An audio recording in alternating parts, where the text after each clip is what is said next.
के देखो ना। शेखावत हमारा माल दबोचने के लिए तैयार बैठा है। क्या इस वक्त इतना सारा माल ले जाना सही होगा?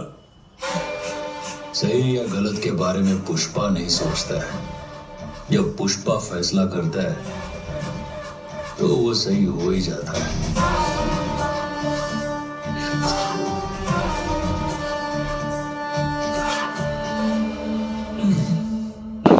ચાલો મિત્રો, તો જોડેલા રહેજો અમારી નવી યુટ્યુબ ખોલવાના છે કે કચ્છનું એવું રણ જેમાં મીઠું પાકે છે। જો મિત્રો, પાણી મીઠું પકાવવા માટે બહાર કાઢવામાં આવે છે। તો મિત્રો, આપણે કરી નાખ્યો ટ્રેક્ટરથી ખીચીને પારો। જો મિત્રો, આવી રીતે મીઠું ભેરું કરવામાં આવે છે। તો કરી લઈએ આપણે મીઠું ભેરું। તો જો મિત્રો, મીઠું કેવી રીતે ભેરું કરવામાં આવે છે, ટ્રેક્ટરથી ખીચી અને નજીક લાવવાનું આવે છે। તો ચાલો મિત્રો, જો તે આપણે આજે મીઠું કાઢી નાખ્યું પાટાની બારે। તો એ માટે અમારી યુટ્યુબ ચેનલમાં જોડાયેલા રહેજો। તમને મીઠાની ઘણી જાણકારી દેવાની છે। જો મિત્રો, આ પાટામાંથી મીઠું પકવીને બહાર કાઢ્યું છે, પછી આને ભરીને ગાડીઓમાંથી કેવી રીતે બહાર નીકળ ઢગલા થાય છે, કેવી રીતે પેકિંગ થાય, એ બધું જ તમને બતાવવાનું છે આ વિડીયોની અંદર।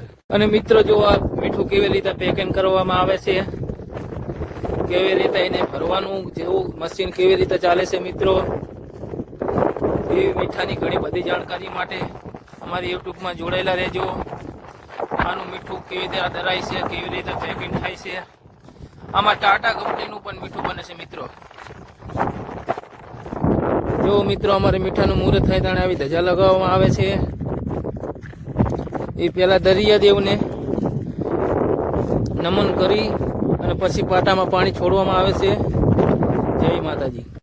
તો જુઓ મિત્રો, જો આ ઇટાજીથી કેવી રીતે થાય છે, એટલા માટે કહું છું કે અમારી યુટ્યુબ ચેનલને સબસ્ક્રાઇબ કરી લેજો। જો મિત્રો, આ માણસો કેવી રીતે મીઠાનું પેકિંગ કરી રહ્યા છે, જોઈ જ રહ્યા હશો તમે। જુઓ મિત્રો, આવી રીતે મીઠાનું પેકિંગ થાય છે અને અહીંથી મિત્રો દેશ વિદેશમાં મીઠું જાય છે। દેશ વિદેશમાં